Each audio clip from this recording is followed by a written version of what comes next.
Avoid these 3 critical mistakes when setting up your next Google Ads campaign to save yourself thousands. Mike Edelberg here from Marketing Mates AI, where we work with small and medium-sized businesses to grow their online presence and bring in a consistent, reliable stream of new customers. And we've spent hundreds of thousands on Google Ads, and today I'm going to share with you the 3 biggest mistakes that we see when we bring on a new Google Ads account that's been set up by one of our clients. So without further ado, let's just jump straight into the Google Ads account. We're going to walk you through a campaign setup so that I can point you to the exact places where they make these mistakes. Great, so we're in the Google Ads account. We're just setting up a new campaign. We're just going to go with create a campaign without any guidance. We're going to go for a search campaign, and we're just going to press, we're just going to ignore this and exit the guide. We're going to continue through. We're going to continue without any guidance. We don't want to be giving Google any guidance, because any guidance that you give Google, Google's going to take that on board. Remember, you're working with a multi-billion-dollar company here. Any guidance you give them, they're going to use that as an indication that you want to spend money in certain areas. When you're setting up these campaigns, you want to be doing it all manually, making sure that you're making all the decisions for your business and you're making decisions about where you're spending money. So we're just going to call this campaign an example campaign. Continue through. We're going to be going for clicks. Continue. So mistake number 1, you'll see Google has already pre-selected the networks on where it wants you to advertise. And we've got the search network and the display network. And you can see here that it says include Google search partners. So what this means is Google's actually asking you permission to show your ads in areas on its partner networks. Now this could be advertising sites, this could be other sites that Google owns, such as YouTube, and really all of these places that you don't want to be showing up in apps that Google owns, all of these places that you only want people that are searching for your service in Google, correct? That's right. So what you're going to do by leaving these 2 selected on is burn through a whole heap of unnecessary budget, because you're going to be getting clicks from people who aren't actually actively looking for your service. The ads are just popping up on the sidebar when they might be searching for related items, and you definitely don't want this. So what we're going to do here is just unselect these 2. You definitely need to ensure that these 2 are unselected for all of your campaigns. Google's going to give you some warnings here. Definitely ignore them, because they're just trying to get as much money out of you as possible. So by doing this, what we're going to be doing is reducing the amount of unnecessary clicks coming through on your campaign, which is obviously going to reduce the amount of unnecessary money that you're spending. And overall, it's going to get you a better return on investment. So that's mistake number 1. And we see it all the time. And it's probably because Google does pre-select that one. And the next one right below it is the locations. Now, obviously, when you're setting up a Google campaign, you want to be selecting your locations pretty decently. So this account's been set up in the UK, so it's obviously going for the UK.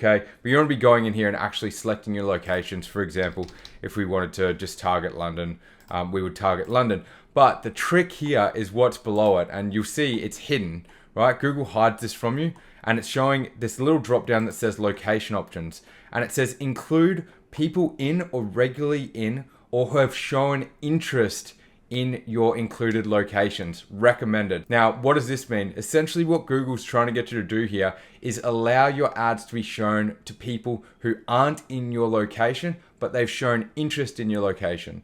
So let's just say, for example, if you're in Australia and you live in Brisbane and you're advertising for a plumbing service in Brisbane, if someone's looked at, say, property in Brisbane, let's just say someone lives in Sydney, they've looked at property in Brisbane, or they've looked at some other services in Brisbane because they're planning a holiday there, the ad will actually show up for them. And we don't want this, because they don't live in Brisbane. They're not always in Brisbane. They're just looking at Brisbane and showing interest in Brisbane. So you definitely don't want to be showing your plumbing service or your lead generation services for people who aren't actually in your area at that time. So what we're going to do here is we're just going to change that one to present people in or regularly in your locations. So we don't want people interested in your locations. We want people actually in your locations. This is super important for lead generation, for brick and mortar businesses, or businesses where you actually need to go and do the service in the location. And another little bonus tip here is when you're selecting locations, you don't want to be going for a big city like this. Even if you're in Australia, you don't want to be just targeting Brisbane or Sydney.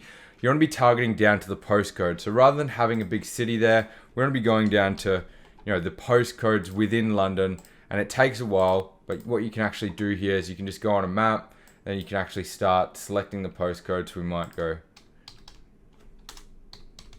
and it takes a while.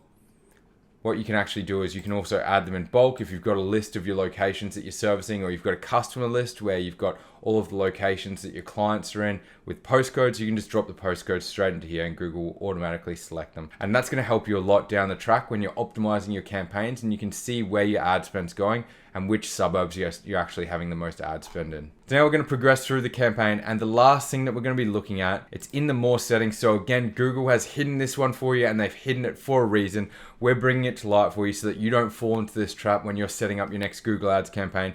And that is under more settings, we've got the ad schedule. You'll see here, Google's got the ad schedule preset at all day. And what that means is your ads are going to be running 24/7. Now, if you're running a plumbing business or any other local service-based businesses, you're generally not having 24-hour services. So if you're running a nail salon or a dentist and you don't really want leads coming through at 7 p.m. at night if they're trying to call your business because your ads are showing up in front of them. So what this means is by actually putting in your business hours, like Monday to Friday, and let's just say we put in 6 a.m. is probably a bit early.